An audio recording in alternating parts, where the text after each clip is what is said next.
Hello again. Englishness and slavery go together like a horse and carriage, to quote the words of the old song.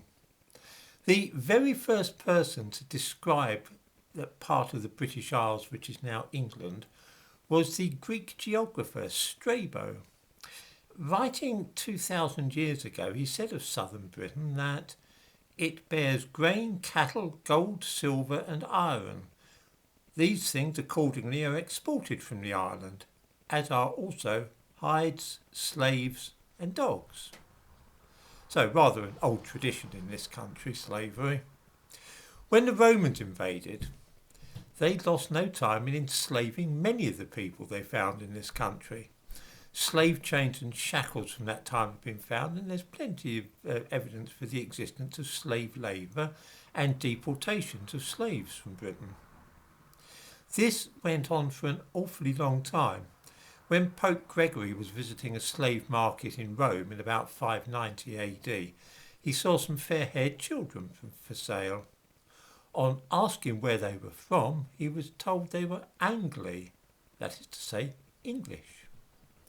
That's about 600 years or so of slavery at the hands of those Italians. The Irish too must owe us a bob or two, I would have thought. Their patron saint, Patrick, was captured from this country around the year 400. Irish slavers often raided Britain at that time.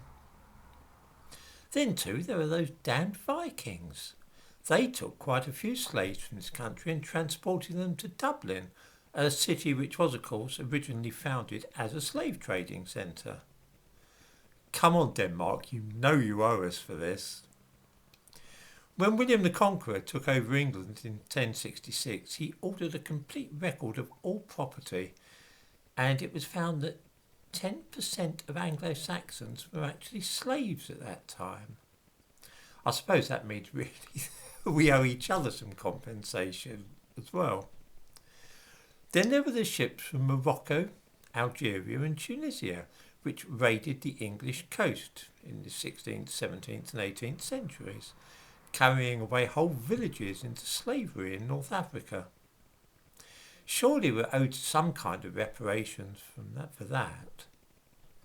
And don't let's forget Turkey either, because those North African states were technically provinces of the Ottoman Empire at that time. Slavery has been practiced by and against almost every nation and ethnic group on earth throughout the whole course of history. Focusing on one particular type of slavery carried out during one period and then redefining the practice so that that special case is the only one that we ever think of is absurd.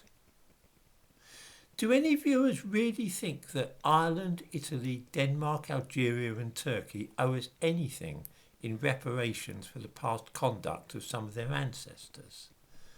I'm guessing not. The very thought is ridiculous, and yet it is no more preposterous than current efforts to put the bite on this country for something which happened centuries ago and for which nobody alive is in any way responsible. Slavery happened all over the world, especially in Africa, where it is still very popular.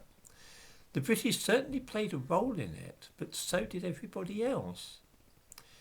It's a bit much to try and single out this country hundreds of years later and pretend that we were in some way uniquely guilty and therefore now owe lots of people money on that account.